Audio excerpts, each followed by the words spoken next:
Visualization is right at the heart of my own work too.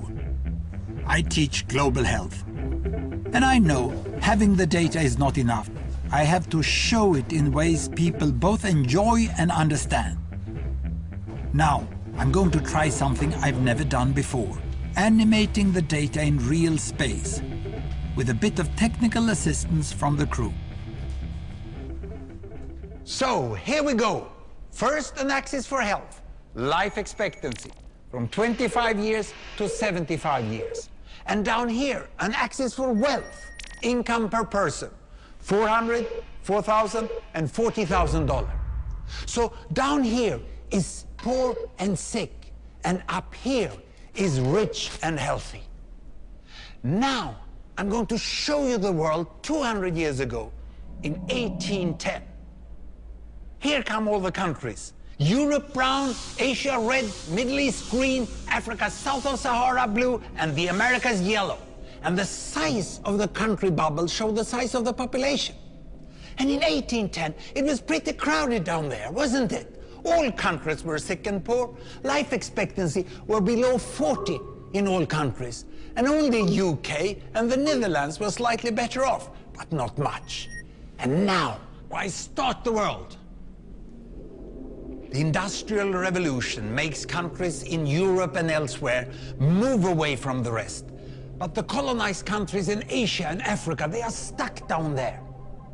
And eventually, the Western countries get healthier and healthier. And now we slow down to show the impact of the First World War and the Spanish flu epidemic. What a catastrophe!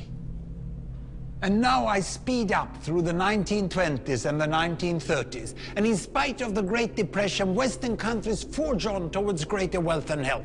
Japan and some others try to follow, but most countries stay down here. Now, after the tragedies of the Second World War, we stop a bit to look at the world in 1948. 1948 was a great year. The war was over, Sweden topped the medal table at the Winter Olympics, and I was born. But the differences between the countries of the world was wider than ever.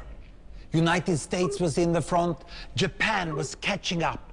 Brazil was way behind, Iran was getting a little richer from oil, but still had short lives. And the Asian giants, China, India, Pakistan, Bangladesh, and Indonesia, they were still poor and sick down here. But look what is about to happen. Here we go again. In my lifetime, former colonies gained independence, and then finally they started to get healthier and healthier and healthier. And in the 1970s, then countries in Asia and Latin America started to catch up with the Western countries. They became the emerging economies. Some in Africa follows. Some Africans were stuck in civil war and others hit by HIV. And now we can see the world today in the most up-to-date statistics. Most people today live in the middle, but there are huge differences at the same time between the best of countries and the worst of countries. And there are also huge inequalities within countries. These bubbles show country averages, but I can split them. Take China, I can split it into provinces. There goes Shanghai. It has the same wealth and health as Italy today.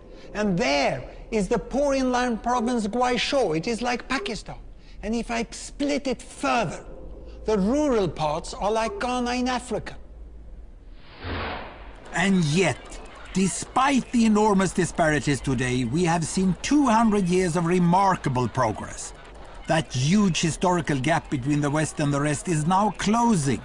We have become an entirely new converging world.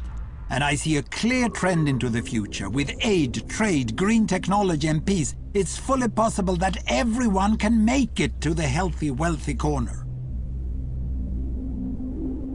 Well, what you just seen in the last few minutes is a story of 200 countries shown over 200 years and beyond. It involved plotting of 120,000 numbers. Pretty neat, huh?